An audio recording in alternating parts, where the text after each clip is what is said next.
Hi everyone, welcome to another episode of It Starts With Action. Today I have Ash Borland with me, and it was a great episode, a long one, but totally worth listening to. We talked about personal branding, Ash's story, law of attraction, Gary Vee, and so much more. And yeah, this one is a good one, and let's just get into it. So hi, oops, am I live? Wait, no. Yeah, okay. You're live. Yeah, sorry. I like completely forgot. Like, yeah, I'm live, but I'm not live on like YouTube or anything. It's just private recording. Yeah, I don't know why I just forgot that. But yeah, hi everyone. Welcome to another episode of It Starts With Action. And today I'm so grateful to have Ash Borland with me, who is personal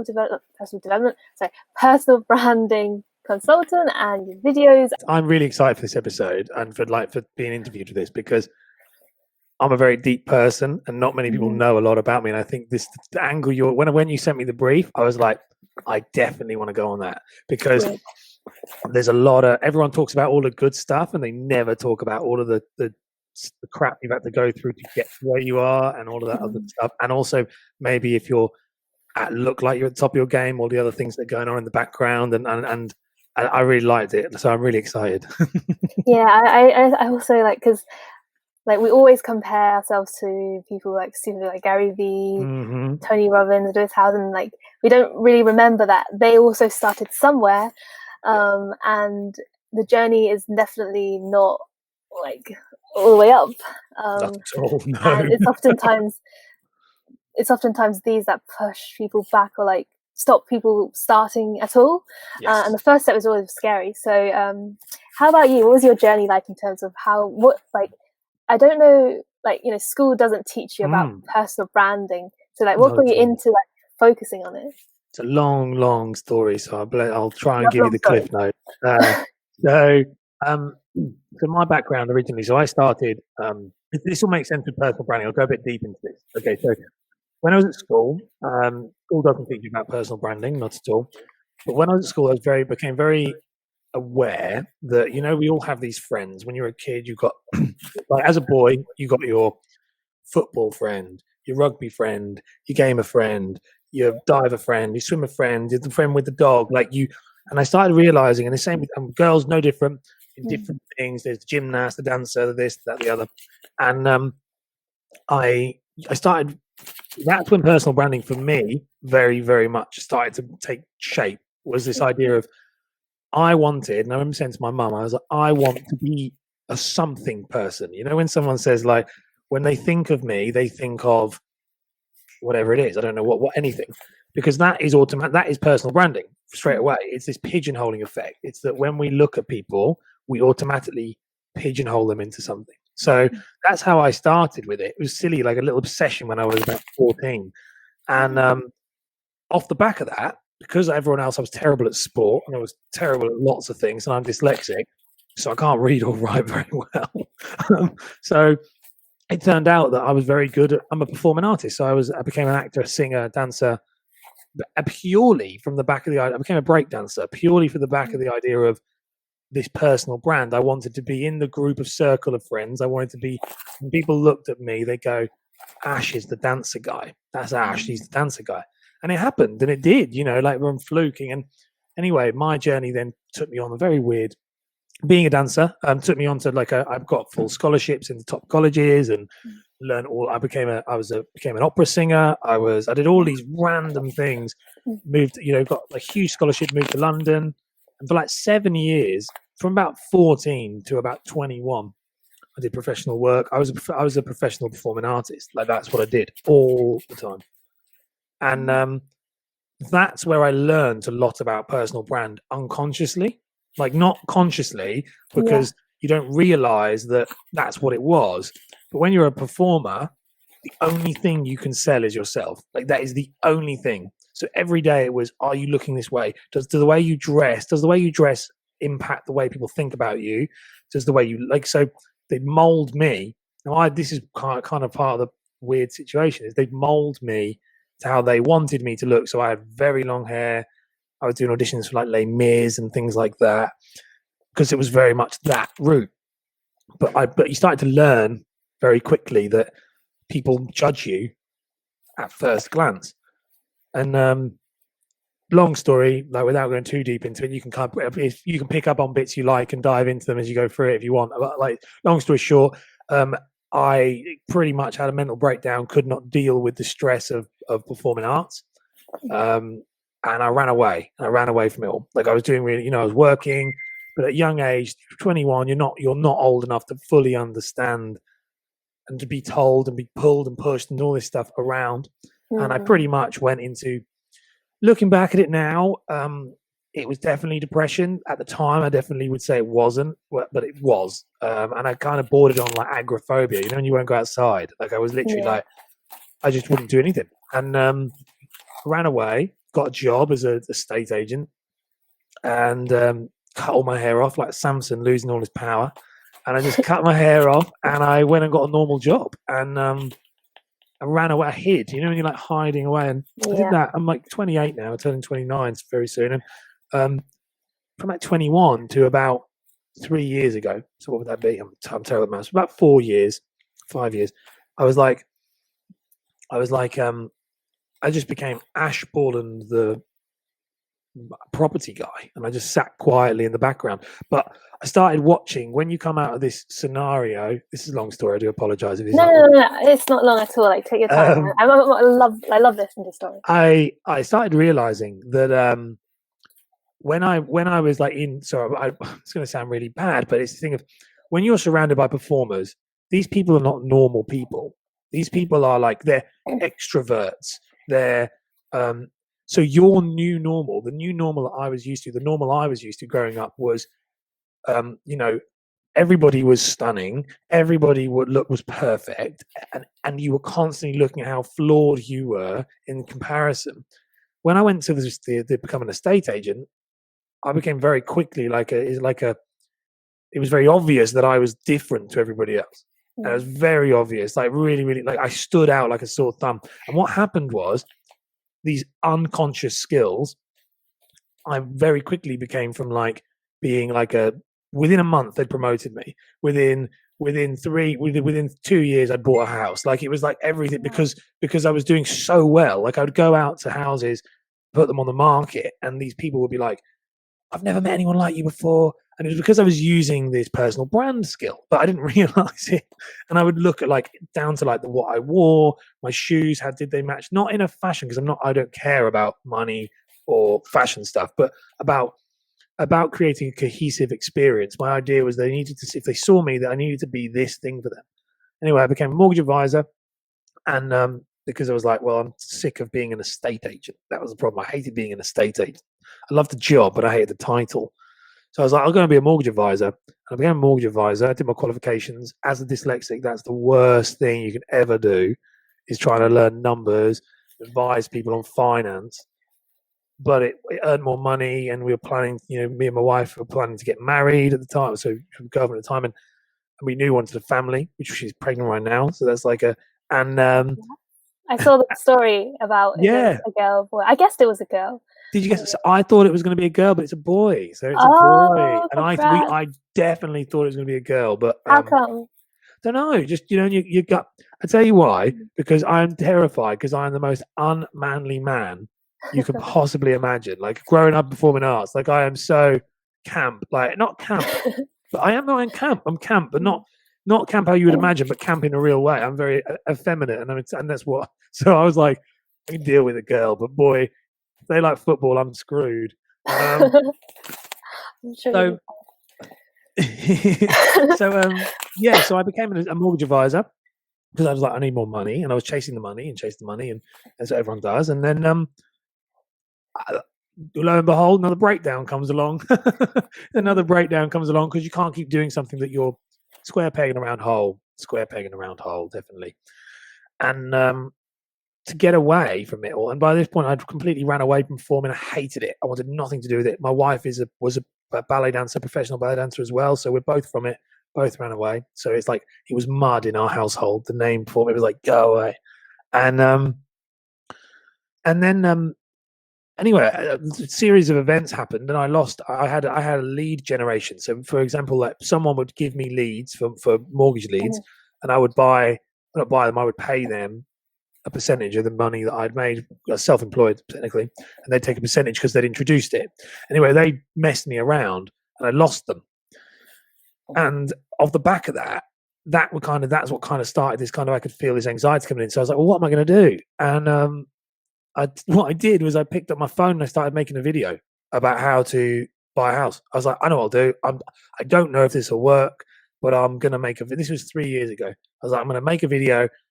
And I just sat down and I was like, 7 tips. I was like, because I know when I was a first time buyer, I had no idea what I was doing. So I was like, and I know that me being a millennial, the Gen Z below, we're going to communicate this way.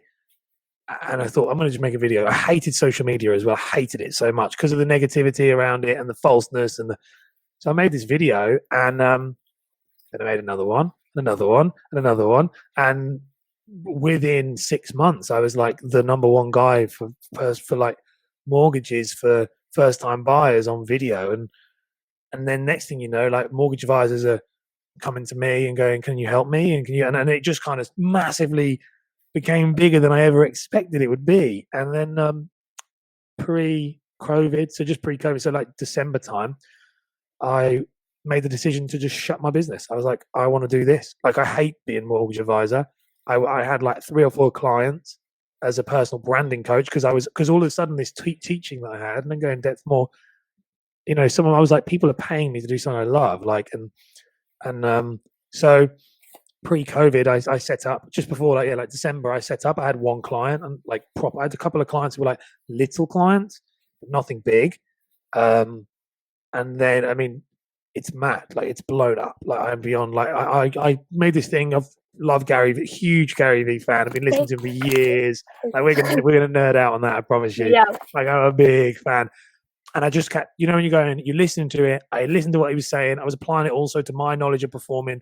And it coheses this thing of social media. I learned my social media stuff from him. And then I applied my performing arts technique to it. And I was like, if I'm going to do this, I'm going to do it properly. And I literally shut my business. I had enough money to live for about 6 months. And I went all in.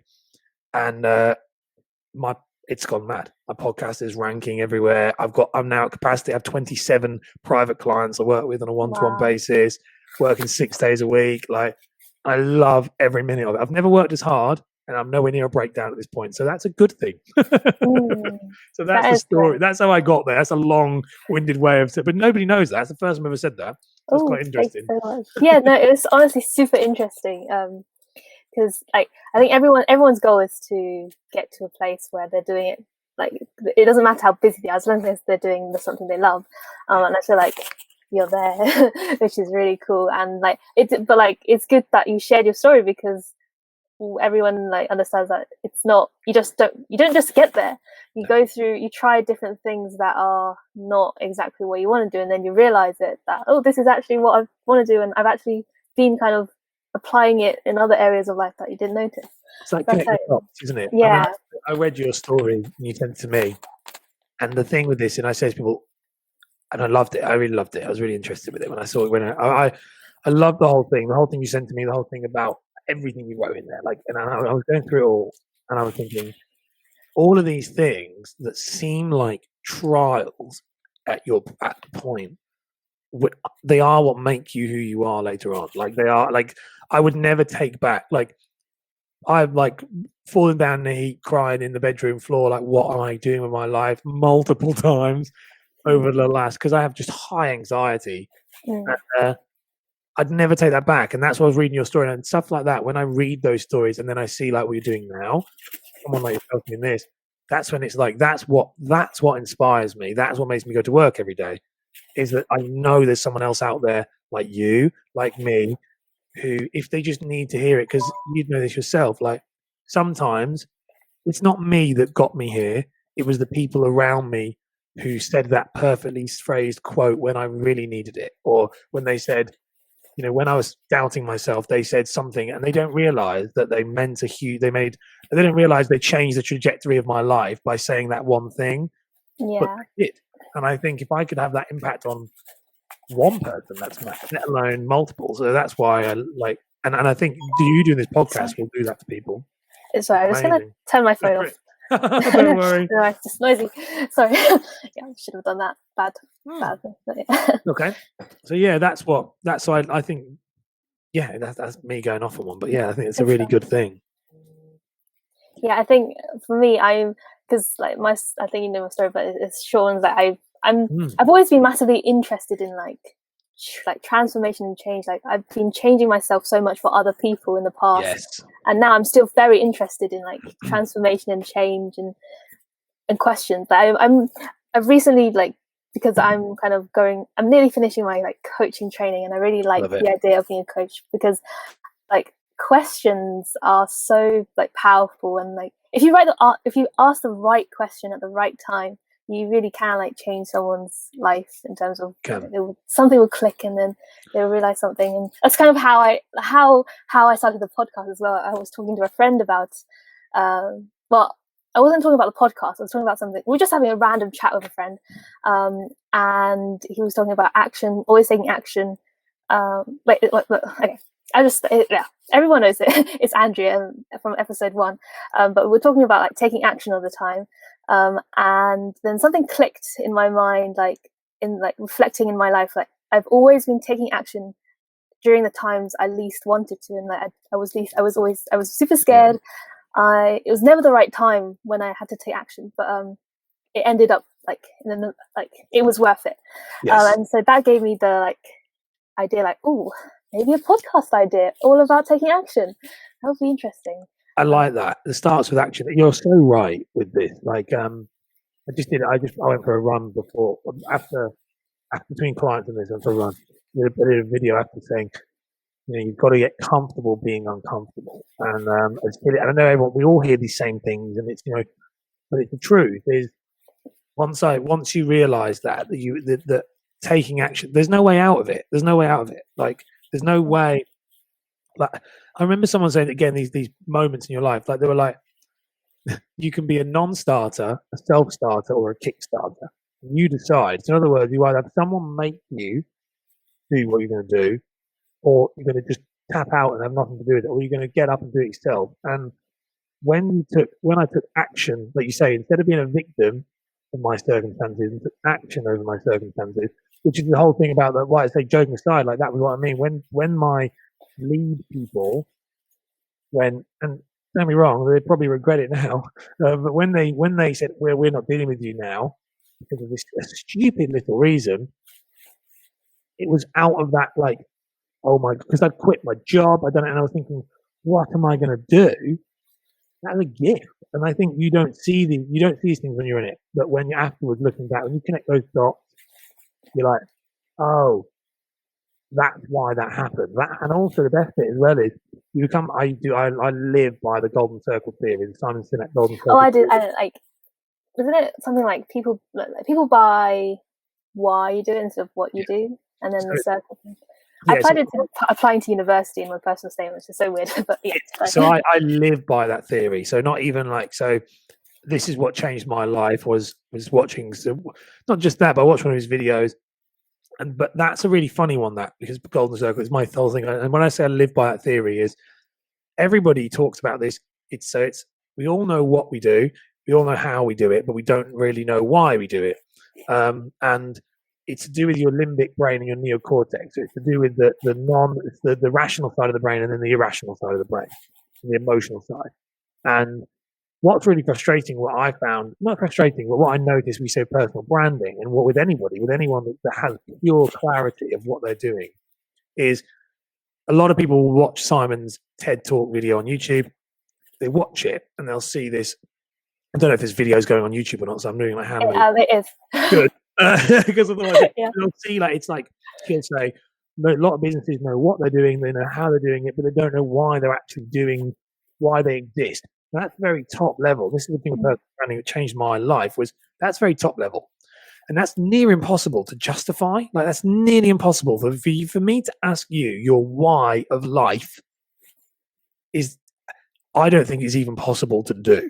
You know, it's not even possible for you to, if I tell you why do you live, it's like you'll give an answer, but the whole thing about the neocortex, we can't actually articulate it. So what I realized, and this is what I teach all my clients, is take that theory and apply that to a lens on everything you do. So not why do you go to work, or like not like why do you exist, but like, so why am I making this podcast? When I know why I'm making the podcast serves a purpose. I know why I do everything, and they're all different, and they're not like building my woo-woo philosophy, but because I understand why, without people realizing, it creates a sense of mindfulness, even though it's not intentionally supposed to do that. So I know why I'm talking to you. I know why it benefits me, what it has. I know why I make 1 minute videos. I also know why I don't make YouTube videos.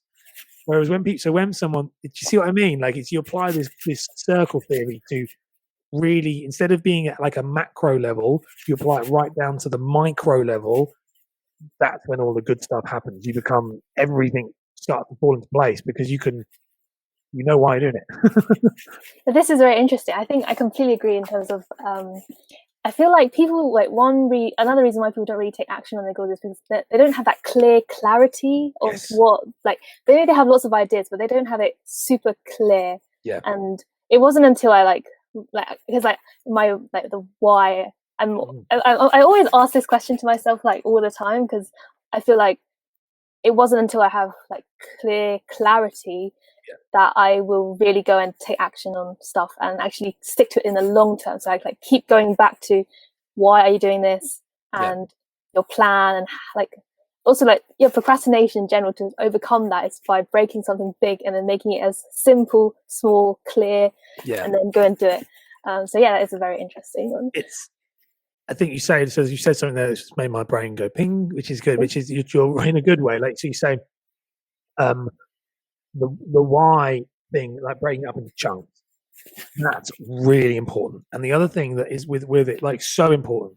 So that, like, taking it down to that micro.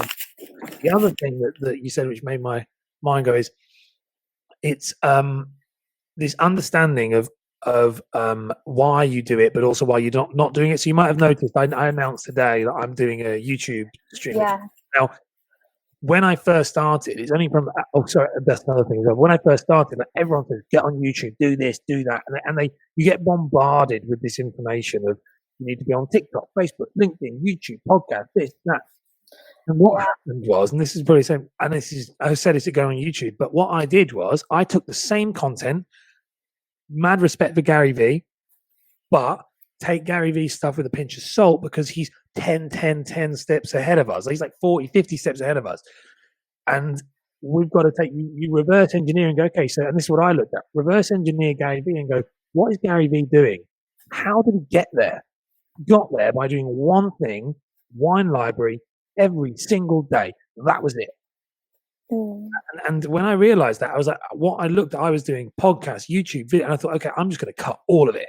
I'm going to cut all of it, and I'm just going to do 1 minute daily tips on all social platforms, but around one thing. I'm going to make a podcast. That clarity, the clarity of like, that's what I'm doing. That's when all the good stuff started to happen. That's the thing. I think sometimes when people listen, and I know this myself because I was a victim to this in a good way, but when I listen to Gary Vee, I love Gary Vee. I listen to him every day, but I had to put it into my life and my context. And the thing with it is, Gary Vee tells you, get on everywhere, do everything. But Gary Vee has earned the right to do that. Most of us, we haven't earned that right yet to be able to, like, if you trace back, he did one thing for 12 years. The reason why he's so successful is because he was known purely as the wine guy.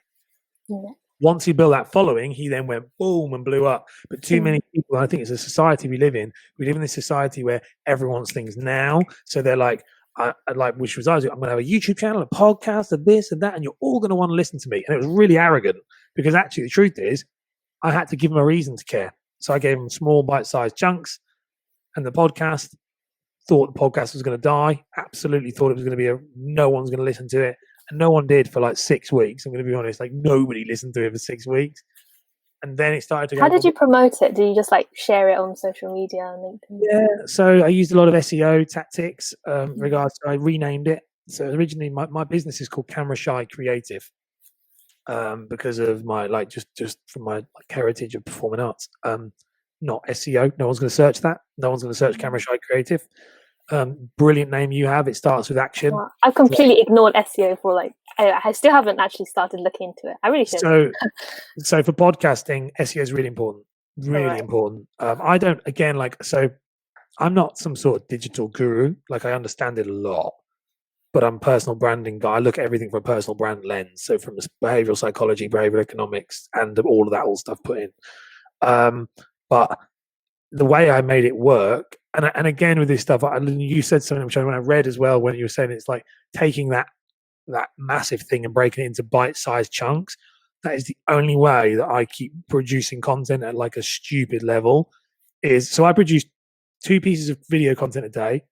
So plus on that, plus I do YouTube now, about to do a live video every day. So it's 3 plus a podcast. That'll be every week. My goal is to hit 6 pieces a day, and it's very easy to do. But with regards to the I'm going off on tangents now. It's fine. But you say, like, in regards to the SEO, like I looked at it and I thought, okay, what are people searching for? So I want to be known. My goal is to be the personal brand world leader specialist, like the guy in 20 years. That's my goal. And so I was like, and that's my why. And not my why, but that's my motivating factor, my goal. And I said, so I need to go where they're searching. So they're not going to search camera shy creative. And the problem with podcasting is it's not like YouTube yet. It will be later, but there's no suggested. There's none of that. You have to be searchable and found. So I did that. Personal branding 101. That was I love the name. Yeah. Personal branding is the key word. And then 101 allowed me to be higher than anybody else in rankings, because 1 is going to come before A. So I was like, do you know what I mean? That's what I mean with why. Everything I do, the way it looks, the color, everything you do, even down to the point where you'll look at this, my fonts are all capital letters. The only reason they're capital letters is I'm dyslexic. And so I don't understand where punctuation and things and like capitals go. So the easiest way for me to get around that is to create all capitals. That's it. So there's so much in-depth thought into everything I do. And yes, man. So that's so cool.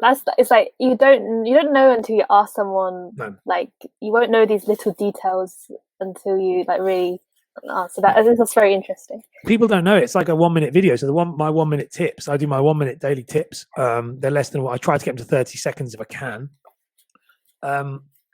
Again, understanding the why. Like, I created that because I read a thing about how if you make yourself 1% better every day, you become you can be 365% better by the end of the year. You're going to, and those numbers, that compounding factor, and obviously being in finance, I understood it's compounding interest.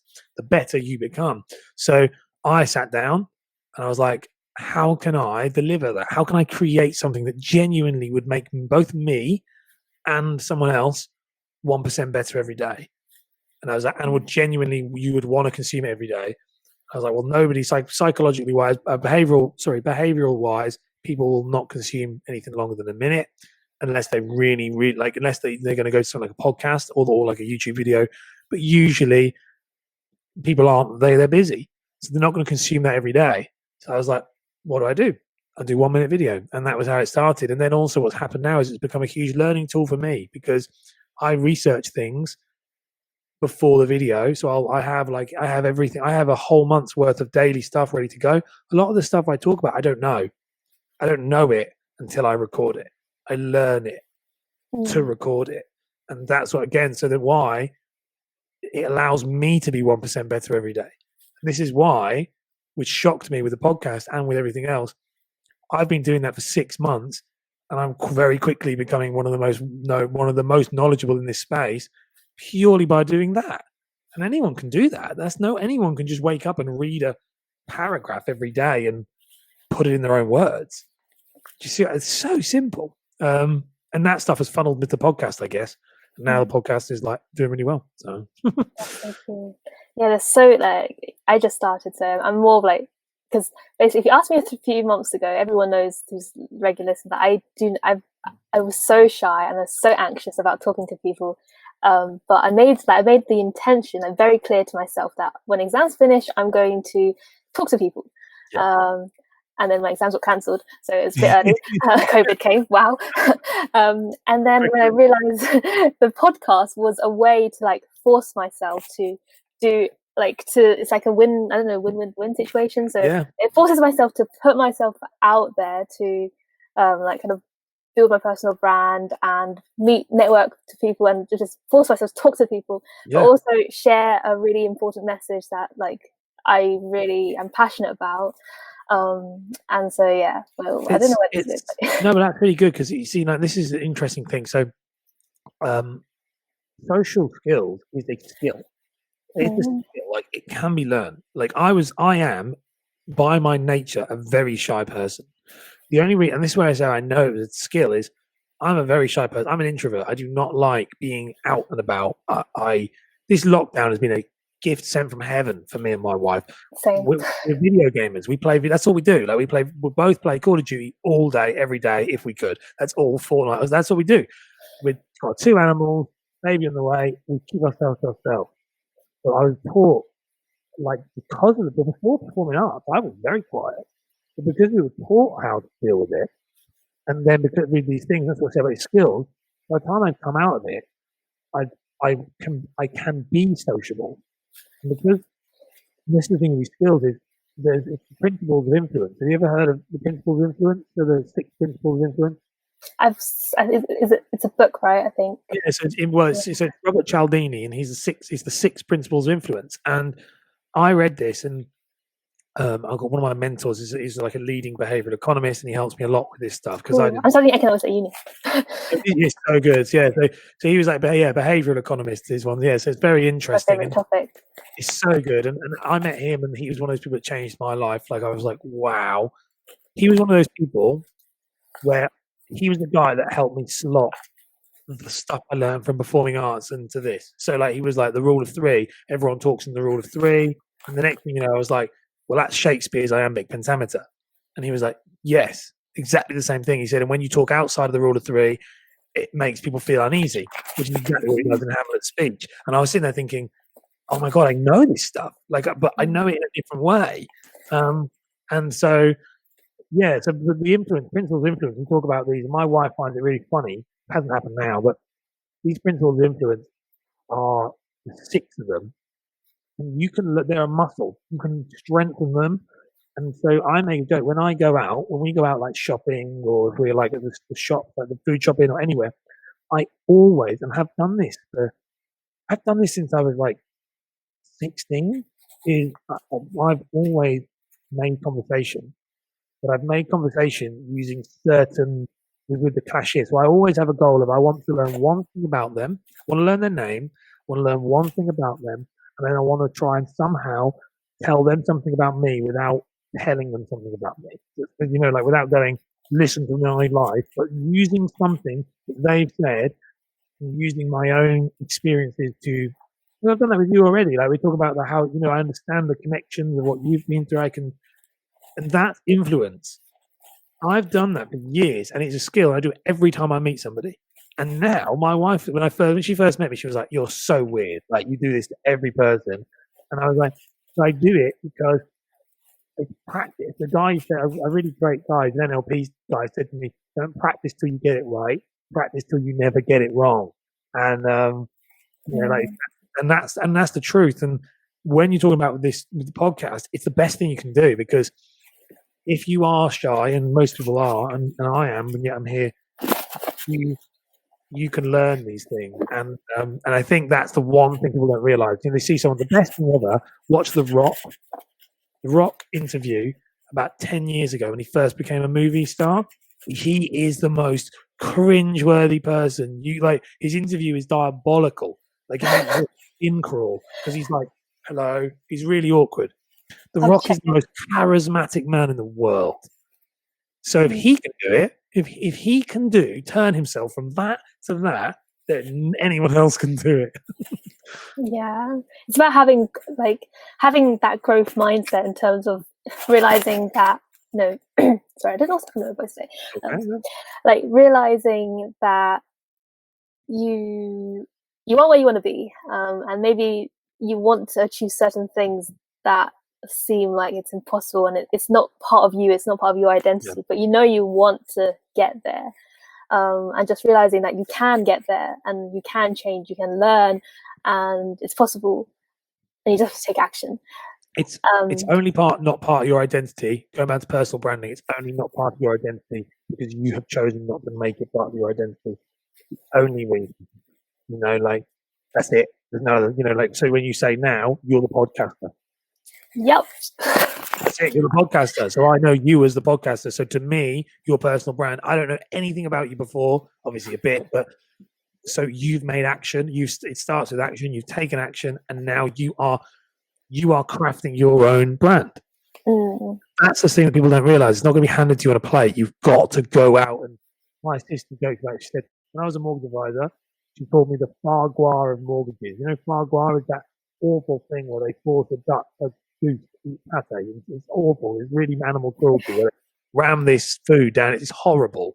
But she said, you're like the foie gras of mortgages. She said, you're ramming this message down everyone's throat. And I was like, yeah, but then they remember you. If you ram it down enough, Gary V, same thing. Yeah, that's true. Like for me, I'm actually a massive dreamer, so I didn't really I overthink things, and it's hard for me to take action on things. But I feel like since starting the podcast, it starts with action. It's on my mind all the time. Yeah. And it forces me to take action really, and to not overthink things. So it's an accountability tool. It's an accountability tool. I remember I used to be I did fitness modeling for a while, silly it sounds. And I remember I have very good genetics, and for the first 2 years, for 1 year at college, I was modeling at the same time. And I would, at college, when I was at college itself, I would eat really well. I'd look really good, and I was always fit. But when I was at home or when I was at the weekend, I would eat so much crap food. There was no accountability. As long as I was confronting, I was pretending. The best thing that ever happened to me, and my body transformed, and I got so much more. I got better and healthier and fitter and everything, and got more gigs. Was I moved in with a load of people who I went to college with.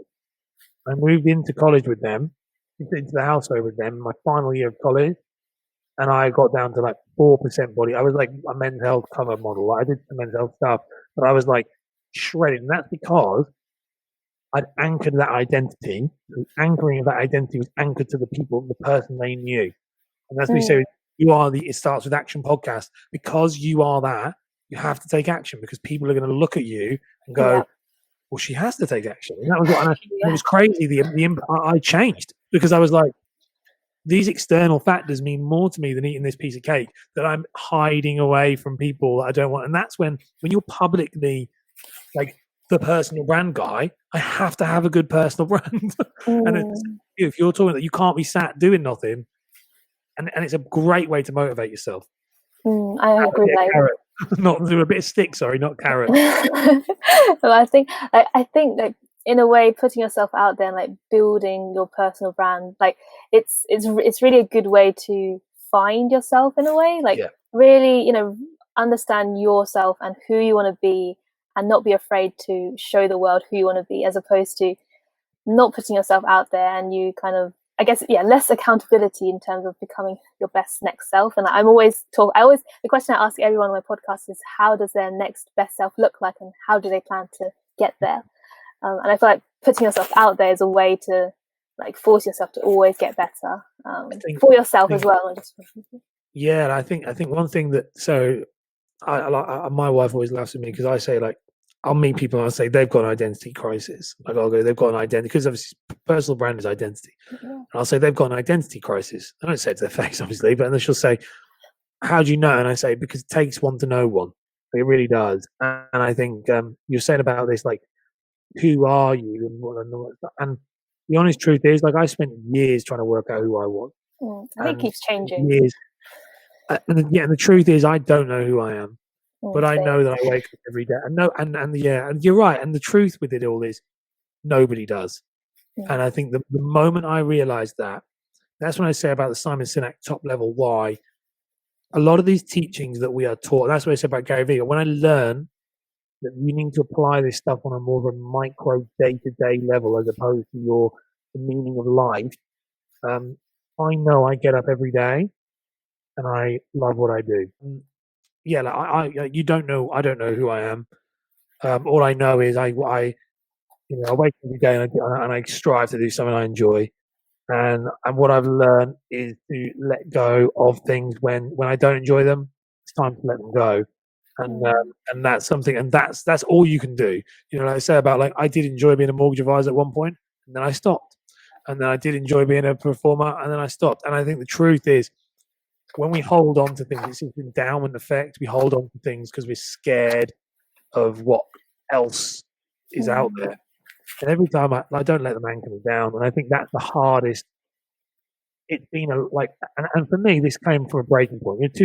About 4 years ago, it was like a thing of I can't keep doing this. It's like an insanity. You know what I mean? You can't keep doing the same thing and expecting a different result. Like it was not going to work. And I think if we strive for this, who am I? And I don't think it's possible. I don't personally.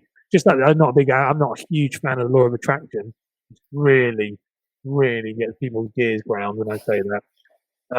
There's method behind it, but I don't talk about it because I did a poll recently and everybody believes in it. So I was like the only one that said no. So what was your reason again for like not? So my law of attraction, I probably do believe in it if you talk about it in the sense I'm a very spiritual person. I'm very much a borderline Buddhist, to be fair, believe in all that type of stuff. The law of attraction, it goes exactly with what my values of it and views of it probably align with what your title is the law of attraction. To me, worries me because I know too many people who believe that if I think I will achieve it. And the honest truth is, I thought I wanted to achieve my business, but it only worked because I got up every single day and did it. I applied action. The thought is great, so I will go on a public thing. Is I hate the affirmations and I hate law of attraction. And the truth is, only why is affirmations reinforce that you are not there. I don't need to wake up every day and tell I'm going to be the number one. I wake up every day and I'm fulfilled with that I'm doing what I'm doing. You said this about the podcast off air about how you're not bothered about the numbers. That's how you become successful. So the affirmations for me is just dreamers, and which is rude. I don't mean that in a horrible way, guys. In the honest truth of it is, affirmations, if they work for you, it's always my opinion, and none of this stuff is wrong. But I think it can attract the wrong type of person, and I think it can sell. It's like a snake oil. It can sell you something that's not really real. Same with the law of attraction. If you dream of being rich and think about being rich, you're not gonna be rich. And I'll take your thing. It starts with action. You have to attraction. You need to do action. Like it's not. And then, funny enough, when you apply action, things start to happen, and then that's when woo-woo people go, "Oh, it's the law of attraction." I'm like, no, it's not. It's the fact that I got up 6 o'clock every morning and go to bed at 10 o'clock every night for 7 days a week for 6 months, and no one's listening to what I'm doing. But now it's paid off, and I just think it can belittle the effort and input that goes into it. You know what I mean? Like with you, like the attraction thing can belittle your journey. I think people pass it off as so there's method in the madness. Don't get me wrong. Like if you, in my opinion, if you put out, if you're not vibes, but if you are like genuinely, like you're going after that in tunnel vision, then things are going to start happening because you're actively looking at them. You're trying to make a wall. If it was me with the law of attraction, you doing it and me not doing it. If we've both got a pickaxe in our hand and we're looking at a wall and we've got to get to the other side, if you're there every day smacking that wall with the pickaxe because you believe in it so much, you want it, and then I'm sitting here going, I really want it behind the door, but I'll just hold the pickaxe and just keep telling myself one day I'm going to get through there. Affirmations. You'll be through there and enjoying whatever you need to enjoy the other side of the wall. It just blows my mind. I actually love this topic. This is I would say I've been through different phases where I've been all about law of attraction, all about affirmations, and then less of it, and then back into it, and then no, and then back into it. I'm like, for me, I realized I completely agree with like I at first I thought like, yeah, I just need to visualize it, think of it, and it's gonna land on my lap, and all I need to do is just believe that it's mine and it's mine. But then I completely agree with like I believe in it in terms of that it will, if you focus on what you want and you visualize it and you really believe that's going to happen, then there will be opportunities out there that will 100%. be about that thing you want. But if you don't go and take it, then it won't happen. I think like a really quick story about me is that Go for it. Yeah, I'd love to. I love vision boards. And on my 2020 vision board, I had this like coach training certification from like something a place I forgot where it was. Like it was super expensive course. There's no way I was gonna get it, but I put it there anyway and like said that 2020 I'm going to be a certified coach. Don't know how it's going to happen. I don't have any money to like really invest in myself, but I'm going to put it there anyway. And then I also always had this idea of wanting to like do something around personal development, but I just never had that thing. Like I'm a massive fan of like Lewis Howes, who's like School of Greatness. He has that greatness, and then impact theory has that impact. And I always wanted to have something. And then once I found that, I knew I was going to like go like work around it, so business, something like that. And I put my kind of finding that on the vision board as well. And then I didn't think it would come from like a chat with my friend that to like it starts with action. I thought this is actually it. I feel like so this is the first step. And then through this podcast, I started to put myself out there on LinkedIn, and then through doing that, I met someone who asked me to help him for some advice, and then we hopped on a call. And through that call, he referred me to an opportunity which gives young people access to like an actual proper certified training course with coaches. And I was like, wow, okay, I'm going to take it. Like it's so like it's, but I could say no, like I could not take it. So like it's about the action of taking that opportunity and doing it. But then I kind of completely forgot about my vision board because like COVID came and I was like, oh, scrap that. None of that's going to happen. But then I just clicked like, wait, I put that on my vision board. That's crazy. Like, even though it's not the one that I wanted, it's like it's still something that I plan to like save up until like after uni. I never thought I was going to have the opportunity like to that do it quick. Like never thought 2020, but wow, law of attraction. I don't know. So that I believe in. Like that I believe in. Like that is, and so that's what I mean with law of attraction. I don't disagree with it. I just think it's dangerous. That's all. I think what you're saying, that is, you put hard work in and you got it. Yeah, and I think you're right. Like one of the things I say about the 3 things personal branding does, and that's all you're doing. That is all you are doing right now is building a personal brand. That's it. Like when people go, how can I help? I help people refine it. So I help people, like if there's a boat and there's holes, there's lots of things where there's water spilling out the sides that you don't want. That's, and I help, but everyone is making a personal brand. And what you're doing there, and that because you've done that, you've gone out, people are then giving you the things you want. And that's what I mean with the law of attraction. I do believe in the method. But from someone coming from a behavioral psychology point of view and understanding all of that, I think it's dangerous. Same thing I say, like when listening to Gary Vee, like I said before, like I love Gary Vee, but I think it's very dangerous when you say, give everything for free. It's very easy to say to someone who's got a lot of money. That's true. It's very easy to say. And I did that. And I live by him. Like when I very first started, that was all I did. You can see it when I just followed Gary Vee to the point of it was like gospel. I was literally like, Gary Vee says do it, so I will do it. That's what he says. Do this. He says be on all platforms. Do that. He says post 20 million times a day. Do that. Like at one point I was posting like 20 times a day, like every day. Like, and because I'm an obsessive person, like no one is going to outwork me ever. And my goal is to bury people with the amount of work I put in always. And it didn't work because what I realized was with Gary Vee, that's what I say with the same thing with the law of attraction, and exactly the same thing with Simon Sinek. You've got to apply it to you. You've got to take it, digest it, see how it fits into your life, and then apply it. Gary Vee's thing works because, and that's when I trace it back, because he'd done some one thing for 12 years. You know, Simon Sinek's thing works because he understands it, but trying to make it to the masses is very difficult when you do it. And the same with the law of attraction. The theory is amazing, but the actual, the actual application of it differs to so many different people. You know, you say about like affirmations, like vision boards. I completely agree with those. Like I have a goal. I know my goal is to be.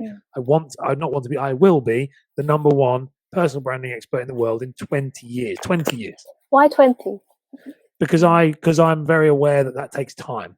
And when I mean number one, I believe 20 years in my head. I'm 28. I will be nearly 50. In 20 years, I'll be nearly 50. My goal is, and I said this to my dad when I first started, like, because my dad was very high up in corporate finance, very high up, board of directors, all this stuff. And I said, I will never get to the level you are doing the natural corporate ladder, because I don't play by those rules.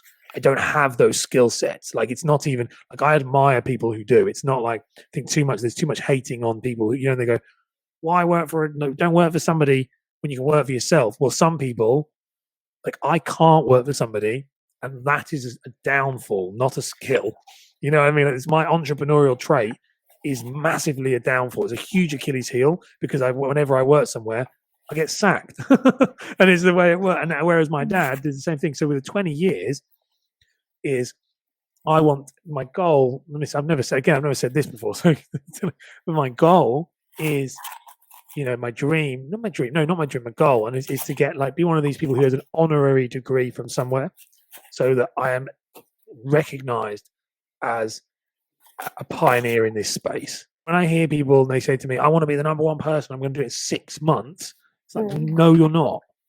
You know, like, my podcast now is number one in personal branding on Spotify, number two, when I'm listening to this, number two on iTunes, Apple, and it's number 45 on the UK marketing circuit in 19 weeks. I did not expect that to happen. That's been really, really good, and I'm very happy with that.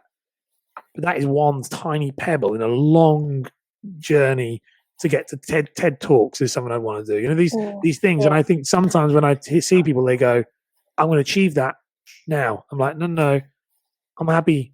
I'm here for the journey. My goal, when I want to be someone like Robert Cialdini or somebody who's considered the peak of this space. And it's going to take years, and I'm very aware of that, and I'm happy with that.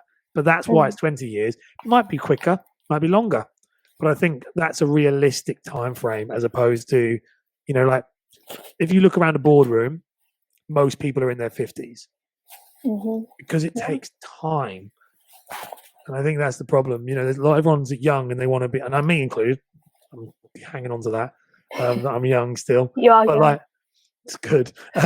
But you know, like, you don't conquer the world. You know, Rome wasn't built in a day. You don't conquer the world overnight. The reason why I'm being very successful in this space right now is twofold. First one is I'm smashing it in regards to, like, output. Like, I'm working harder than anybody else on purpose. It's bloody killing me. But the other reason is massively undersaturated. It's in regards to the product adoption curve, we're right at the early adopter phase. So, but personal branding as its own entity is not a big thing. Personal branding as a bolt-on to digital marketing, massive. Personal branding as a bolt-on to video, brilliant. When I look through LinkedIn, everyone who's doing personal branding posts are photographers, videographers, digital marketing, because they're like little add-ons. But like, but me, it's all I do. And because of that, it's, you know, I've got to wait for the world to catch up before I can be considered some big guy in it. But it's working. A good thing is, I think, like, if you don't have any timeline at all, then it's likely that you're gonna kind of give up, and you feel like you've done a lot of work, and you never had that timeline, and then you're not seeing results, and then you give up, or you set your timeline too short, and then you get there and oh, I'm still not where I want to be yet, I'm just gonna give up. So it's good that, I think it's good to have a long, and my goal as well, 10 years, but I think that 20 years is actually it's better, because, you know, it's the Tony Robbins thing. I remember that. The reason why I say that, do you remember you had Tony Robbins quote? Have you heard that? Like the everyone drastically underestimates what they'll achieve there's an overachieve in a year and underestimates in a decade. Yeah. I'd say that one of those, you say one of those things that goes around your head. That's what I always remind myself, because I look back and think, like, I've done it before. Like, 14 years old, never danced before. By 16, I had a full scholarship to one of the top colleges in the country. You know, by 21, I was working professionally. Like, it's possible. But I think, like, I just going to go back to being uncomfortable. I enjoy being uncomfortable. So the podcast did really well. It's done better than I expected, quicker than I expected.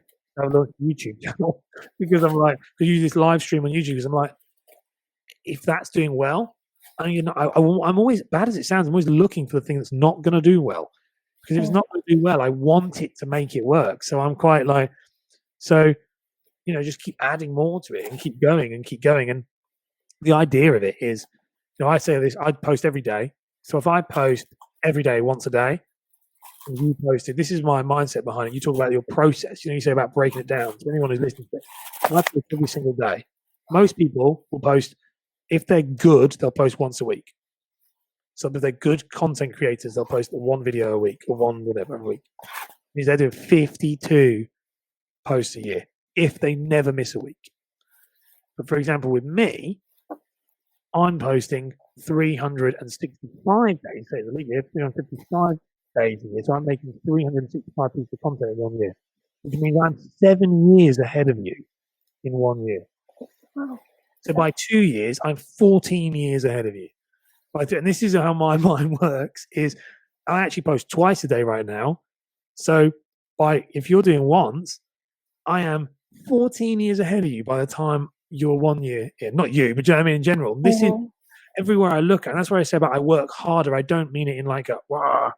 Like Leon's always blown away whenever he talks to me about it. I'm like, it's really simple, mate. It's just math. Like, just work it out. Like, if I post, you know, once a day and you post once a week, that's how and it's compounding. It's good, I guess, from a financial services point of view, but compounds.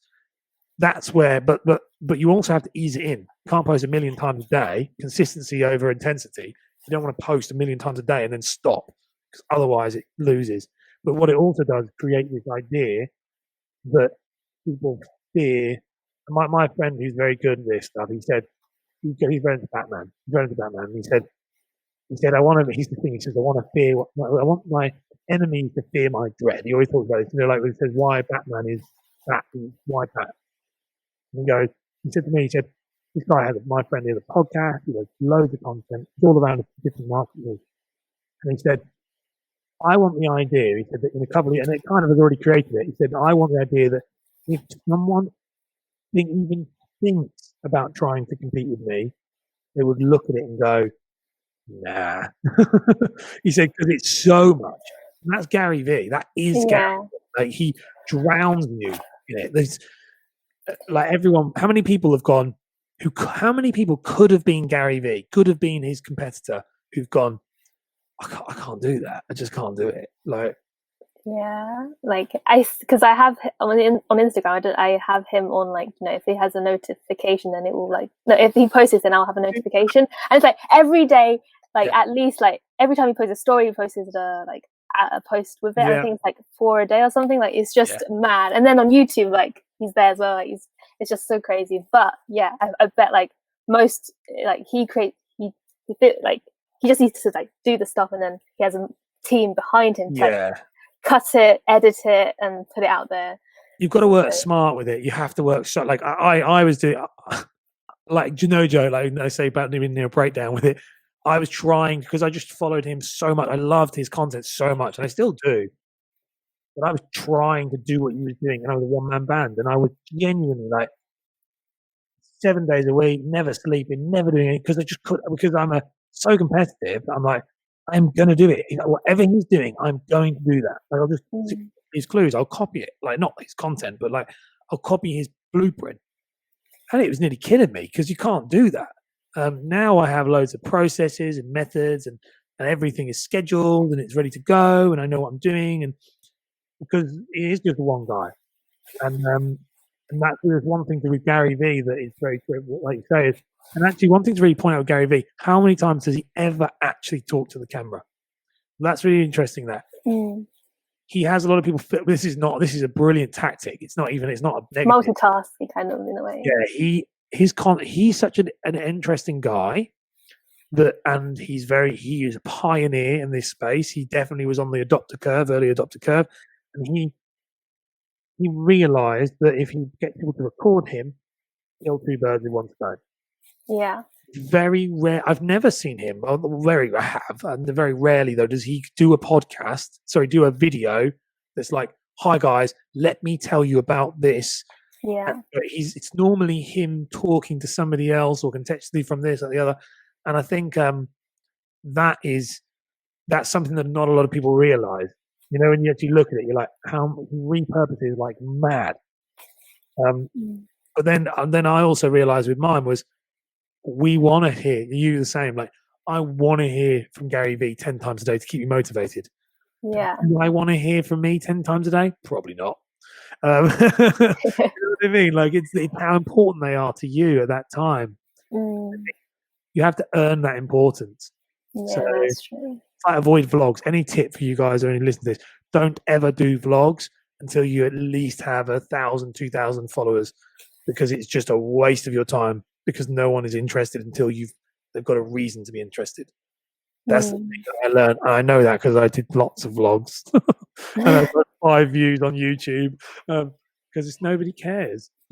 It is quite funny. Like, I didn't say how I got into how I didn't really know what personal branding was until what made me kind of realize that there's this thing called personal branding was actually from Joe Wicks. I think Joe Wicks, the king of it. He's the king of personal branding. It was so interesting is that, on YouTube, I follow these especially lockdown 15-minute YouTube workout videos, and his videos, he doesn't even add music to it. Nope.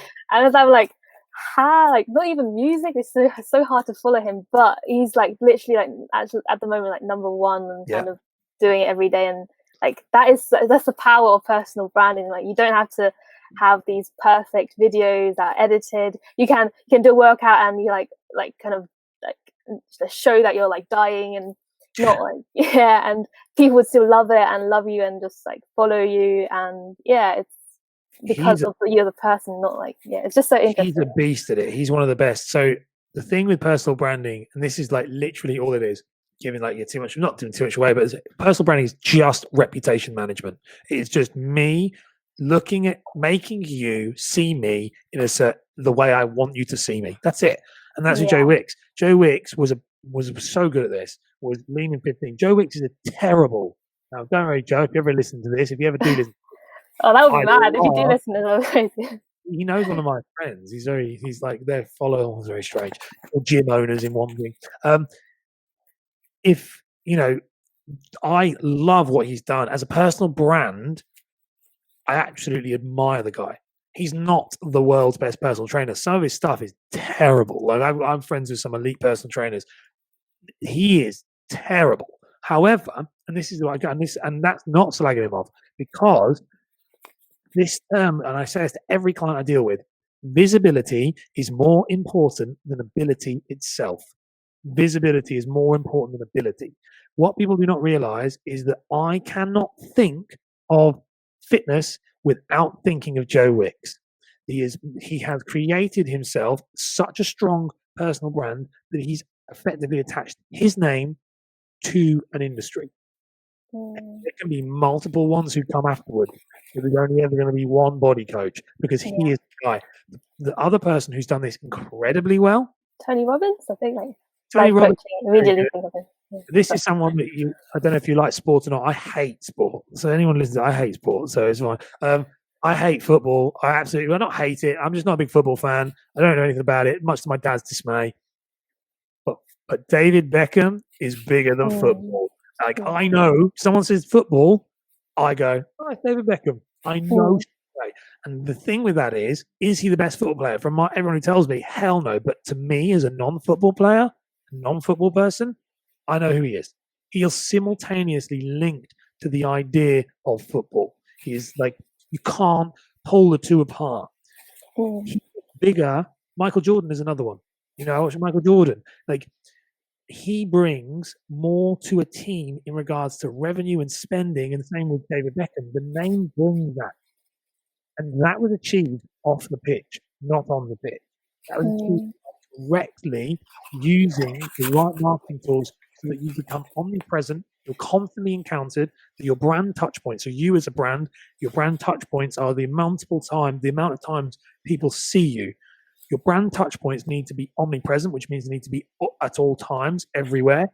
And I need it to be that every time I see, like, so for example, with you with action, I need to see you and see that. And that's my goal. Well, that's what it is, over and over and over again, habitually, to the point where, and subconsciously, we are not interested. I'm, like, silly it sounds, subconsciously, we're not interested. But if you hammer that message to me enough, when I'm thinking about it and I go, do you know what? So there's like, say for example, there's like anyone like with say for example, there's like a mortgage advisor. That's how mine started. Was I go mortgage. I'm not interested. Go away, Ash. Leave me alone. Not interested. And then also to the point, I'm not even liking it. I'm not even. And that's the other thing. Don't be precious with your content, because people are not going to watch it. They'll watch it when they're ready to watch it. But the purpose of the content is to be a brand touch point. It's about me seeing you, writing what it is it's about, and me compartmentalizing it and going, okay, Ash is about personal branding. Ashley talks about personal branding. And I have no desire to know about that, Ash, to go away. But I know that's what you're talking about. I know that's what you're talking about. 3 months later, I get messages, every day I get messages going, hi, Ash. I saw your video like 3 months ago. Do you mind if I have a chat now? I'm like, I understand that's how it works. It's a sales process. It's a long funnel. It might be 10 years before they decide they want to use me. But over time, it's, and this is the biggest mistake I see people make. If you overcomplicate, like Gary Vee thing, but it's different now because he's established himself. There's a whole other story. But the biggest mistake is if you make it too difficult for me to understand what you do, I will just move aside. I'll go on to the next person. I'll go. And that's where these digital marketers, and I see it all the time, there's a lot of personal branding guys who are also LinkedIn specialists. I'm not a LinkedIn. I know everything they know, but I'm not talking about it because there's no point. Because I'm now, what are you, Ash? Are you a LinkedIn specialist? Are you a videographer? And I've said it to Leon all the time. I said to Leon, me and Leon are good mates. I go, we're very good mates. We chat every week. And I go, keep talking about video. He's like, well, I want to talk. No, keep talking about video. Don't talk about anything else. And I'll go through it. I'm like, you talked about LinkedIn there. Stop talking about LinkedIn. Talk about video. And he does, and he's smashing it out of the park. Like, he's incredible. He is, and his like content is honestly amazing, and his content's brilliant. But we do have chats every week, and I'm like, keep in line. And he's brilliant because he always sings my praises on everything. He's always like, go and check this guy out. He's so good. But like with Leon, like, he's how an did you guys example. meet? I'm just curious. Well, I don't really know. Like, he lives down the road from me.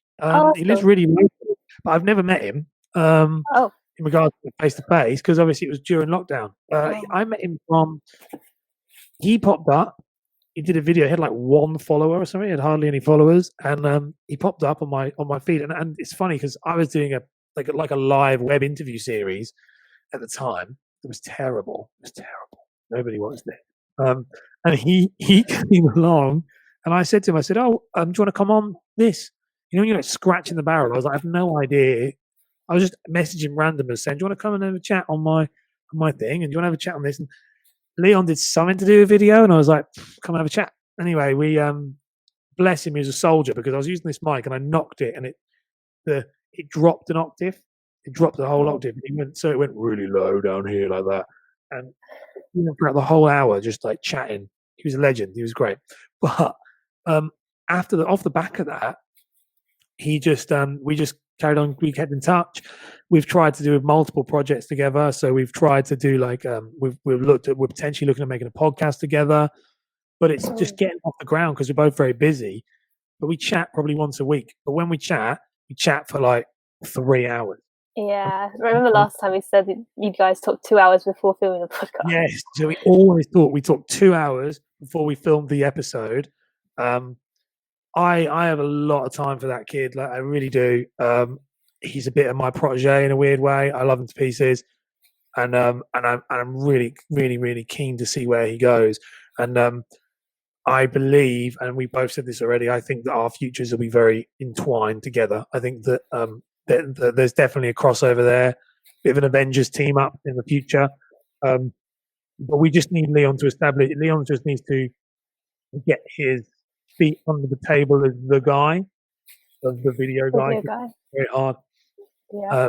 I'm not the video guy. I'm a personal brand guy.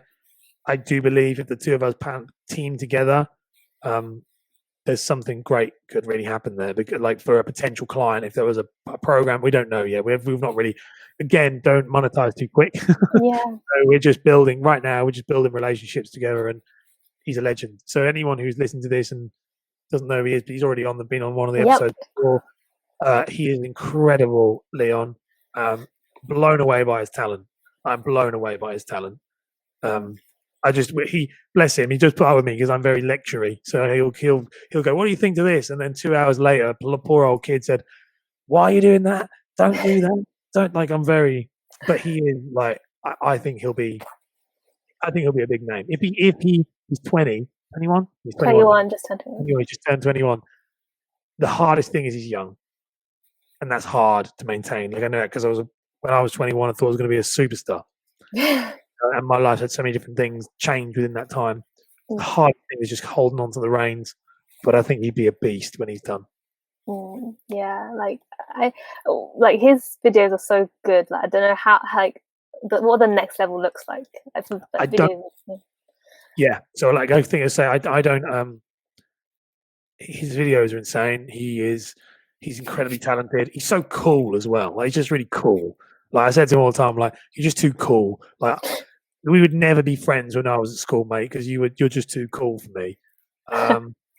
But he like, he sent me his stuff. He even writes the way he talks, which is really chavvy. I said to him all the time, "So you sound like a right old chav." He's always like in it, but I love him to pieces. Like, he's great. And I say I don't know what the hell he could achieve, because he's not been doing video very long, like really short period of time, like 6 months. Wow. Yeah, like nothing at all. Like, he just learns so much. And the thing he's going to struggle with, and I've said this to him so many times, and it's the same struggle I've had. I said, keep yourself focused and don't get derailed. And this is anyone. Don't get distracted by other things. So I'm always like I said, you're the video guy. Stop talking about that. And he does. But the problem, I think, with Leon that he's going to have, which is what I have and I was going to still do, he's very good at everything he does. So because he's very good at everything, like, he made an app, and I was like, how did you do that? Like, that's insane. Yeah, we talked about it on the podcast, actually. Like, he's insane. He blows my mind. Like, he really does. And only reason that is because a mutual friend of ours said it to me. He was like, "You're really good at personal branding, and you're really good at being a mortgage advisor. But I really think if you dropped one and committed yourself to one, you could be amazing at it." And he's doing that now. But it's more that like, I just watch him going, "Don't." I'm trying not to swear on this one, being nice. Don't be a little bastard and go and do something else. Keep going, because I think he could be world class, definitely. Yeah, I guess one thing about personal branding is, like, I feel like me as well, like, lots of people, we have so many different things we want to do, and it's really interesting. But like, if you want to start something big and like personal branding, and you want to like keep hammering the same message and the same, you have to like focus on one thing, which is hard. It is hard, especially if it's a long game. I think it's the only way to do it. Like, I always say to people, it's like trunk. You got to think of like a tree trunk. So like, and it's Gary Vee's perfect example. You got to build a redwood tree. You got to build it from the ground up, talking about one thing over, looking at it through a content pillar of just only, like mine is only personal brand. You know, you don't need to see, some stuff I put stories is good to show a little bit of back. Stories that, like I said, like with the my baby come in and all that stuff. Like, we put a little bit of that in there, but I have got loads of things I'm interested in, and the same with all of us. Loads of things I want to do, but I need to educate my audience to understand that all they need to think about me is that one thing, and I think that's the hardest thing. That's where everyone goes wrong. To be honest with you, if anyone is like who's listening to this, that is the biggest mistake. The cardinal sin is doing other things. Like, really, as silly as it sounds, it's like it is the biggest mistake, because you say you did a lot of behavioral economics and studied it. Like, the problem is we are cognitively lazy, and you miss that chance to re-educate your audience. You need to make them know you for one thing, and if you don't, and I know that because I did it so many times. I did it so many times. Like, if you ever listen to me and you think, God, he's saying this, shouldn't do this. The only reason I say these things is I've done it all. Like, I did it all, and it was all an absolute disaster. Like, I did some of the stuff I watch back, I cringe I did like Fun Fact Fridays. I did Throwback Thursday. Like, nobody cares about what I was wearing when I was 14. They want to know if they can make their business better. You know what I mean? Like, it's a real funny one. Yeah, like for me, I think before I started the podcast, I kind of started YouTube because I thought talking to a camera was like, I was so bad at talking. I was like, talking to myself at the camera is one step forward than like not talking at all. And then I was doing all these A-level videos, and I was just so bored of it. I didn't like it. And I was thinking of, like, if I start the podcast, I'd just like quit YouTube altogether. But I decided might as well just put the video content, like the video version, out there. And as well as document my journey. Like Gary, I really like the idea of, like, if I could film my, like, the life, like, I think if you could film your life of, like, you know, from being like acting to being a mortgage broker, and how amazing the breakdown, that would be super interesting to look back. I regret not doing that, like, my decade. So I like kind of like listen to Gary, like, it's like it would be super fun to like just document the journey. So document from just starting the podcast, and just, I don't know where it's going to go, but like just documenting it. It's going to be really fun. That stuff is really, but like, so I have done that. That's really powerful. And you're right. If I had documented it from the beginning, but with the documenting, this is what I've said to a few people, and I agree with. I hugely think, because sometimes I have a video. Like, I have a video of my very first week. So I still do vlog, but I don't upload them. I don't upload them at all. They're in a file. And since I just started this business, so not before that, but I do every week. And it is like that. Like you say, like, if I feel low, and you know, we all have those days, no matter how good things are or great things, every day, not every day, but there's moments every week, I'm like, oh God, some days I'm like, I don't know if I can do this. It's really hard.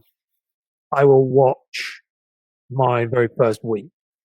It blows my mind. Like, blows my mind every time. Even just in a week, I'm like, oh my God, I can't believe that was me. Not in a bad way, in a good way. I'm like, wow, like, look at that. Like, there's me walking on the bus to go to a marketing event, and I'm like, oh my God, it's my first ever marketing event. I'm like, what?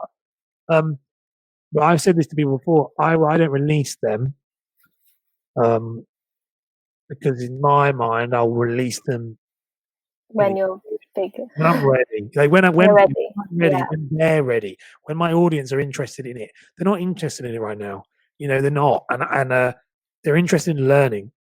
They come for the information. They stay for you. That's the truth. And that is the truth. They're never going to come for you until there's a reason for them to come for you. Once the information brings them in, you keep them. And that's the thing with Gary. You know, I don't really listen. A lot of his information now for me is very basic, because it's not designed for me. It's designed for new people. It me 4 years ago. So it's designed for it. It serves purpose. But I stay for him because I owe him reciprocity. I love him. And if it wasn't for him, I never would have been here. But at the beginning, I was going for a reason. And I think that's when I'll release those videos, maybe a year, maybe 2 years, like when it's like, and because I think, going back to when it's important, that video, if someone sees me in 2 years' time, and I don't know, like, I mean, 3 months, I've gone from having no business to a very, very sustainable business in 3 months. And, you know, if someone is listening to that, like right now, it's quite hard to see through the smoke. But if I, in 2 years' time, released those videos and said, look, this was me 2 years ago, and if this looks like you can do it. Do you know what I mean? It's not out your reach. Like, it's definitely like, this was me 2 years ago. And if you're looking and you're going, oh my God, that's me now. I'm looking at that. I'm doing that. I've got that. It can help someone there. You know what I mean? It has a value then, as opposed to, for me right now, it's purely self-indulgent. Purely look at my content, look at my journey. Whereas I think that's like where Gary Vee has it so well is he didn't talk about his stuff until afterwards. And then afterwards he's like, look what I've done. And that's where the stuff I relate to with Gary Vee is the stuff that was 10, 20, like when he talks about what he, you know, with his dad, and that's the stuff I'm like, I relate to that. Like I don't relate to a multi-millionaire because I'm not a multi-millionaire. And I think that's when that content has its most power, if you know what I mean. But wouldn't people just like wouldn't it be good for people to who know you now to like follow your journey now and see you grow like in real time, as opposed to like if people can look back at your old videos like 20 years time, or you could like release it again in 20 years time. I think they are seeing it anyway. That's true. Because, do you know what I mean? Like, so like people around me are seeing it because, and the same with you, you know, like people around you will be seeing the changes. And this is where it goes back to the idea of people aren't interested and but the people who are interested will already know at this lower level, you know, where we are, like not in a bad way, like where we are, like with the lower, I've not got a big audience. I've got an audience. It's really my friends. Yeah, well, that's what I mean. Like, I don't have a big audience. I think people think I do, and I really don't. Like, I really don't. I have a lot of listeners on my podcast, but it's an educational podcast. They're probably not there for me, because that's not what it's about. They're there to build their own personal brand. But I think the people who see it, they see it firsthand. Then when it's big enough that it needs to be it needs to be like if you could see, I'm just taking a random actor now, but they say Leonardo DiCaprio. If you could see Leonardo DiCaprio when he was auditioning and failing, now that has so much more weight behind it than if it's like an actor showing me that, because we all know that everyone struggles with acting but like for me, one of the books I read a book called Evolution. It changed my life, and that was and I hate reading, so I'm an audiobook person, but this was because I'm also an audiobook person. And I read this book, and it was called Evolution. It was a fitness book, silly it sounds, by Joe Manganiello. So it was the guy from Magic Mike, and he was from True Blood and all this stuff. When I was at my lowest point, or when I was just between I was leaving performing arts and not, this book changed my philosophy on life and he was not saying anything that I hadn't heard already, but he was saying that he was a performer, he'd failed, he'd gone and worked as a bricklayer, but he got into fitness and health because it was a way to control his life. And from focusing on one thing and doing it very, very well, fitness and health, he said all of a sudden people wanted to hire him again. Now, how many other people? For me, the impact was, you're a celebrity, you're a star, and you've done this. This is your story. This resonates with me. But if someone had told me that in the pub, then I'd be like, all right, mate, great for you, good for you, yeah, well done. Because the story had been, we love a story, because it was framed in a thing of, look at him, like gods on Olympus, they're so great. Well, I'd never be like that. And the truth is part of the book, he's lower than I was. So I'm like, I can be like that.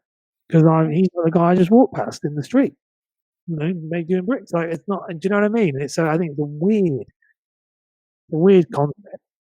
Yeah, it is interesting. Like, I think people find you first through like being interested in what you do and wanting to find out like the content you do, and then they meet the person behind the message, and then they start following you. And yeah, personal branding is very interesting. Personal branding is a whole different, like, yeah, it's mad. I think there must be so much. I think there's so much to learn about it. And I feel like it's getting more and more important as there's more. Like before, maybe it was easy to stand out, but now, like, literally, what you want is like there's 100 people doing the same thing out there, and everyone's trying to build a personal brand. Everyone is. You've got to constantly be ahead. It's this product. If anyone's listening to this, you want to do the product adoption curve. You've got to always be in the green. It's always green on a chart, and that is in the early adopter phase. So you're always looking to try and get yourself with your brand. You will always look around what things are in the early adopter phase that I can jump on the bandwagon of. You know, YouTube, for example, podcasts are right in that. They're right on the cusp going There's from so many podcasts out there. One thing that was stopping me from one thing that I think nearly stops me and like stops lots of people is like there's so many people out there doing this stuff. Why should I come in and join? Like, there's so many people doing podcasts. Why should I do it? There's so many coaches out there. Why should I still try to be a coach? And most people think that most coaches are bad and stuff. Why should I do this? It's like probably no point. But like you have to find a reason that's like you're doing it for other reasons and for you and not really because there's like so many out there. It's a powerful message. You know, your message is, like I said to you before, I was very excited. I've gone loads of different podcasts, and I was very excited to come on this one because you approach, which means that's good because that means that you've got something here. Not that, but I mean, the message is real, and it's a message that people really need. Like I bang on about it's embrace individuality. I bang on about it all the time. When you were one of the first people on podcasts that like have asked me more than just, so what is a personal brand, and tell me how to make mine work, which I'm cool talking about because I love talking about that stuff. But what people don't realize is, you know, like, and exactly what you just said then about this, I had that. Like I just did not, I was constantly kicking the podcast can down, and I love podcasting, and I love podcasts. That's how I consume content. Changed my life because I was dyslexic, and I was like, I'm thick. And then I started listening to stuff, and I was like, I'm really not thick. I just can't process the information way. But I kicked it down the road, and I listened to Mike Kim. So Mike Kim, if anyone has ever heard of him before, he's one of the leading personal branding specialists. He's amazing. I love him to pieces. Listen to his content for a long time. In 2 weeks ago, my podcast beat him on the. Now I've beat him on the charts on all of his podcasts. And that's when I was like, I never, if you told me that when I started it, I was like, to even just be in the same mention as Mike Kim would blow my mind. And yet now, like my podcast was first on Spotify, and I think his is third. And I was like, wow. And that shows that, and I kid you not, if I can do it, and anyone can do it, because I was for ages kicking going, and so when everyone says to me, I always get asked, what is the one thing that you would give somebody on my podcast? What would you give someone? I wish I'd done it sooner. I wish I'd started a podcast sooner. Yeah, I do wish I did it sooner, even though I just started. I wish I did it so much sooner. That's the one thing. I wish I'd done podcasting sooner. I wish I'd done videos sooner. I wish I'd stopped giving a crap about what people think sooner. I wish I'd done all of it sooner. That's the only. I don't have many regrets. The one regret I have is, where would I have been if I had realized the Tony Robbins thing, the power within? If I'd realized that all of this stuff is possible. It's not reserved to celebrities, and the Gary Vee thing, it's not reserved for people with money now. You literally, I got a nice Blue Yeti mic, but I don't even have a mic. I literally have a room and a headphone. That's all you need. That's all you need. Like, I kid you not, I use this as my headset here, which is a video gaming headset, and it has a microphone that is connected to it, which I don't use because I've got this now. But when I chat with clients who are considering doing a podcast, I'm like, get this, it's 20 quid. Plug it into your phone. That's it. Done. Like, you don't need, like, you can do all the fancy stuff. Same with videos. I've got green screens. I've got the lot. I've got the 3-point light system. I've got the green screen. My best videos are me just stood with my phone going, hi guys, let me talk about, quality is not important. We just put barriers in front of ourselves, I think.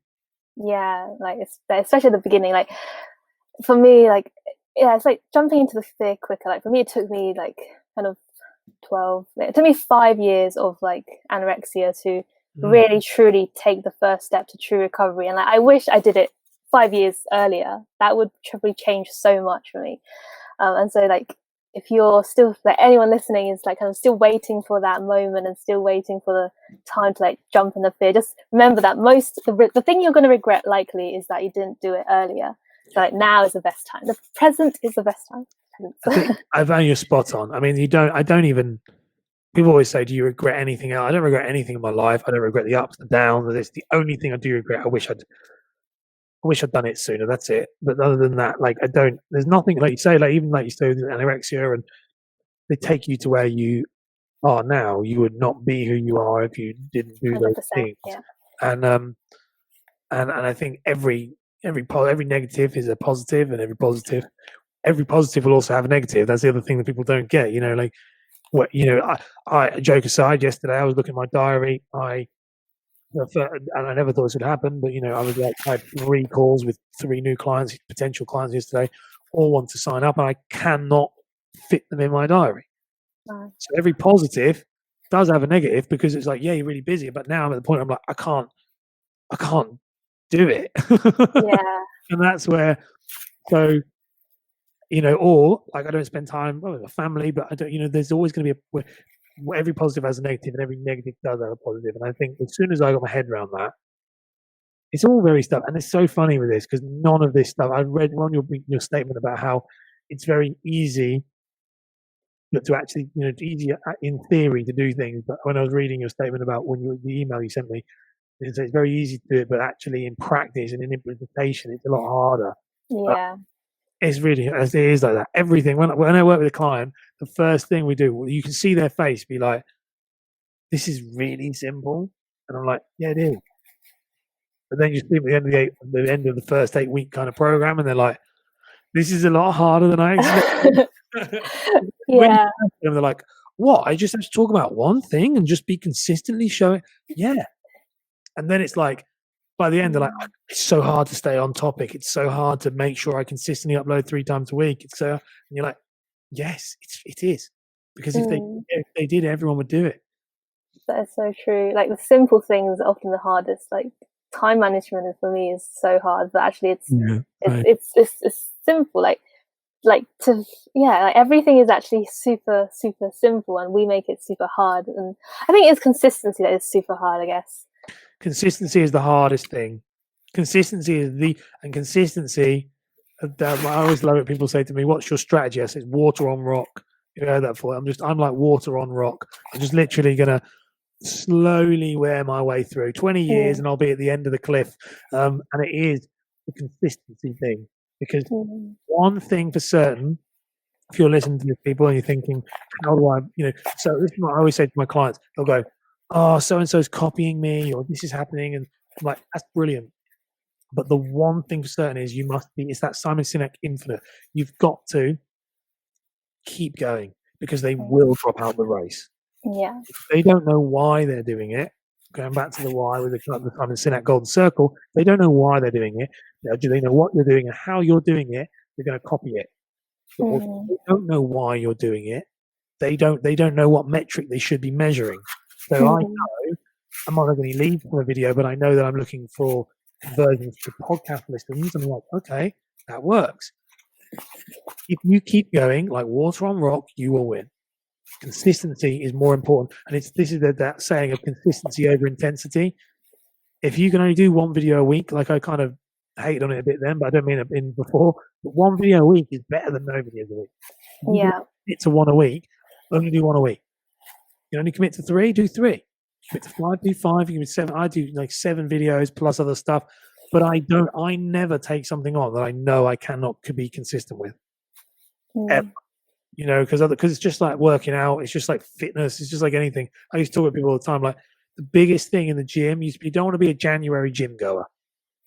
You know what I mean? Everyone goes in January and they hit it every day, and then by February, and you don't want to be that. You want to be the guy who is the girl or the guy who are like, you're there 2 days a week around their lifestyle, and you're there 2 days a week for 20 years, and you look incredible in your 50s, because everyone's like, wow. Yeah, but then it's mad. It's madness. No one thinks of it like that. No one thinks of it like that at all. Yeah, don't overwhelm yourself. Things are simple. You just need to kind of do it and stay consistent. It's like YouTube. Don't do a YouTube video. Just do 1-minute video. Yeah, it doesn't have to be like an hour and a half long. You said about editing this. Don't edit it. Just upload it. No one cares. Like no one cares. I didn't edit my first ever episode, and it was so bad. Well, not so bad, but like it glitched in between, and then there was literally a whole like 5 minutes of me telling Andrew, like, I can't see your face. Where are you going? Like, you're still not back yet. I didn't edit that part out, but people loved it. Well, this is the thing. Like, I announced that YouTube streaming thing this week. I just announced it before I came on here, and I had someone message saying, I'm really excited for this. And one of the things I wrote back was, said, it's going to be a train wreck. Like, it is going to be a train wreck. I'm using StreamYard. I've got everything ready to go. I've done all the overlays and everything like that. I was like, it's going to be a train wreck. Just like the podcast was a train wreck when I first started it. I have like 70 different intros. I've got so many things where I go wrong, the popping sounds in the microphone, or everything. Yeah, it just popped out to my computer just crashed just today in this episode. So I keep that in because the truth is, consistent. Like I use teleprompters for my content. I use teleprompters.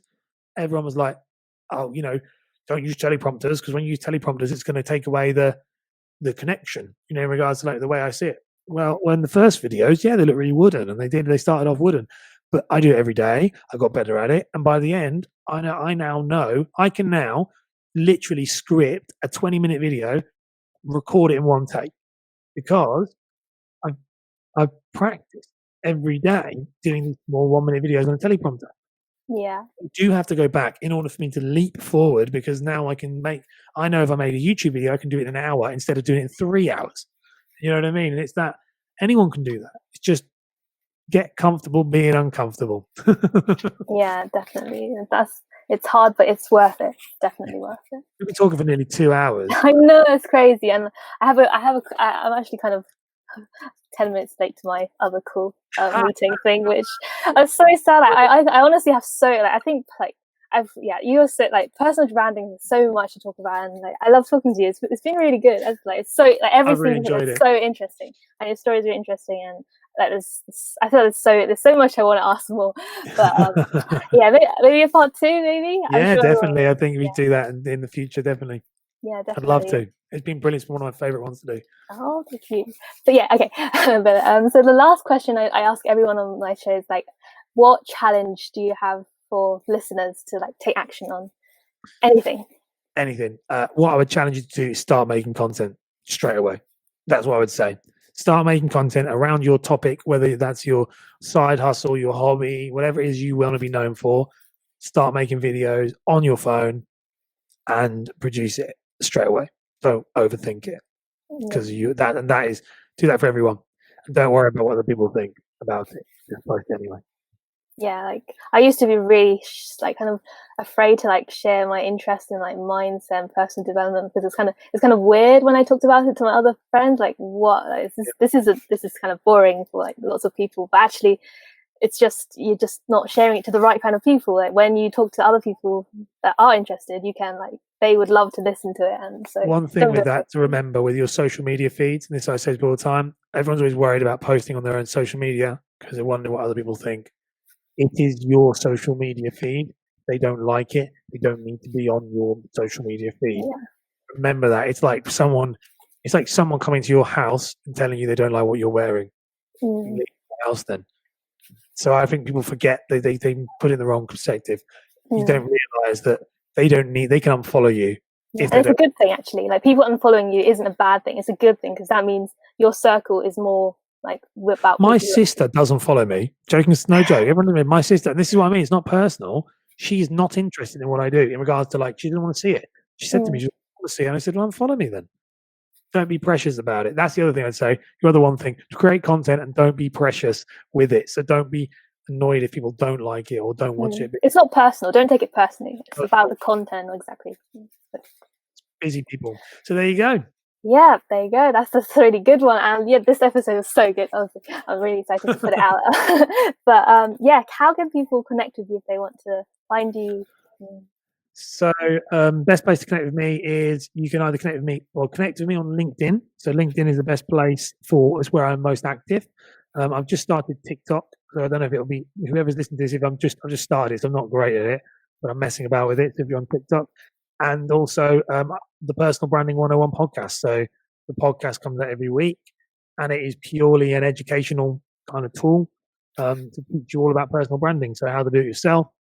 I talk, it's 20 minutes long, short, digestible. And that's it, really. Yeah. LinkedIn and podcasting, really. Yeah, and I think personal branding is honestly super interesting.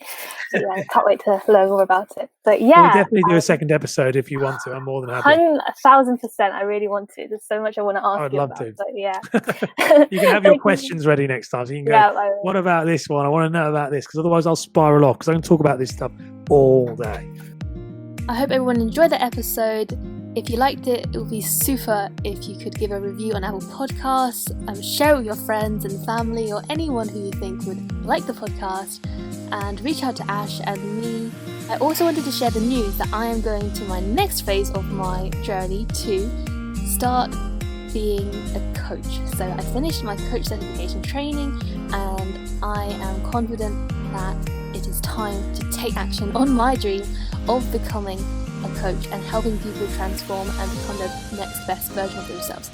So if you are interested in working with me, then please reach out to me on LinkedIn, Instagram, social media, anywhere, and we can arrange a call and I can tell you so much more about it. And yeah, this is the first time me telling people about it on the podcast. It's kind of crazy.